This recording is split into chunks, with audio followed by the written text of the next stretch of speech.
السلام علیکم، فخر نیوز کے ساتھ میں ہوں سعدیہ بطول۔ سب سے پہلے شامل کریں گے آج کی اہم خبریں۔ ترکی کے صدر رجب طیب ایردوان کا دورہ پاکستان، ملاقات کے دوران مفاہمتی یادداشتوں پر دستخط کی بھی توقع۔ بیورو چیف اعجاز احمد طاہر اعوان سے میڈیا رپورٹس کے مطابق ترکی کے صدر رجب طیب ایردوان 12 فروری 2025 کو پاکستان کا دورہ کریں گے۔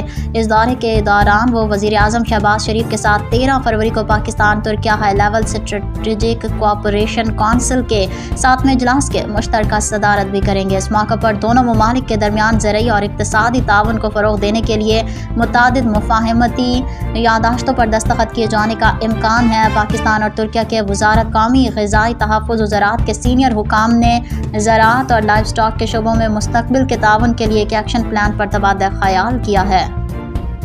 مزید خبروں اور اپڈیٹس کے لیے دیکھتے رہیے فخر نیوز HD۔